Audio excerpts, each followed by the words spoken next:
Dagdagan mo. Dahan-dahan lang siya hanggang tumino. Yan, sige pa. Hop!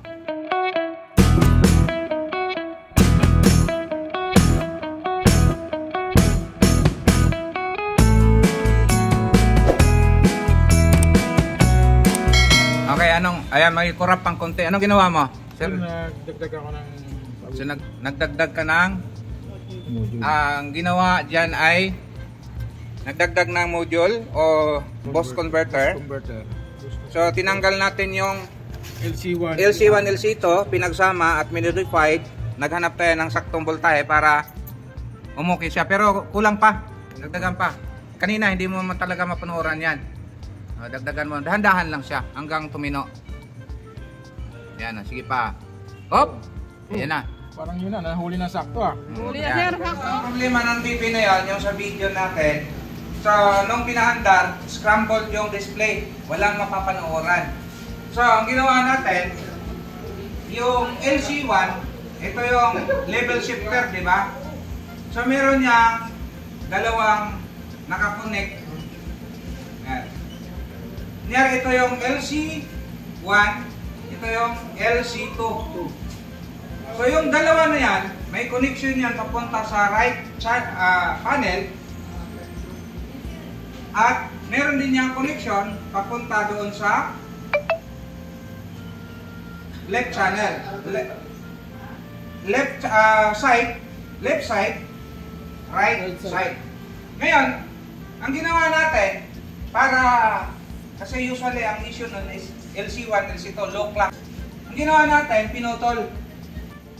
Nang pinutol natin, nagkaroon siya ng display. Pero rolling ang display. Kalahati na sa taas, sa ibaba, sa ilalim, wala. So ano ginawa natin? Nag-modify tayo. So, ang ginawa natin, dahil pinagputulan natin yan, itong LC2, nagkaroon tayo ng, nilagyan natin ng connection papunta sa VGL. Ito naman, papuntang DGH. Bumalik siya sa dating problema, hindi na papanooran.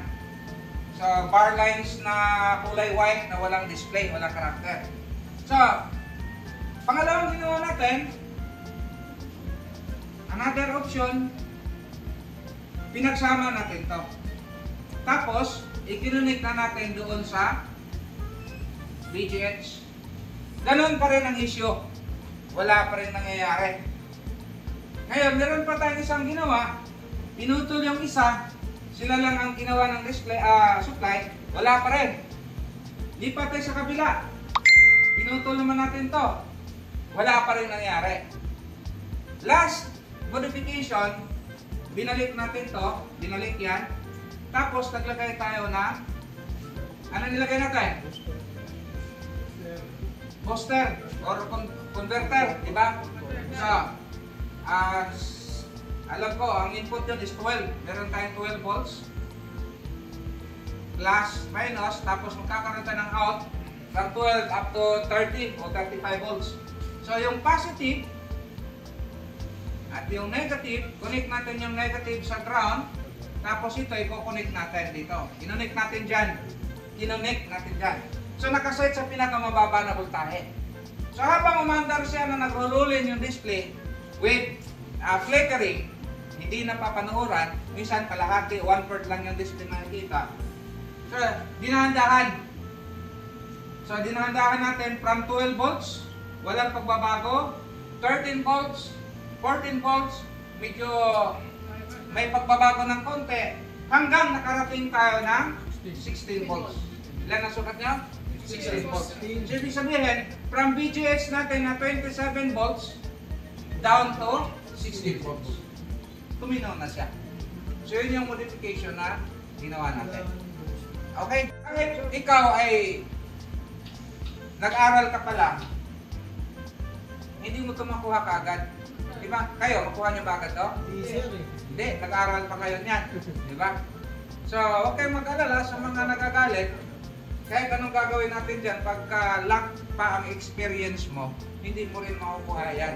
Dahil malalaki yan, pagdating doon ay ang liliit niyan. Hindi mo alam kung saan hanapin yan. Kaya nga, kailangan pa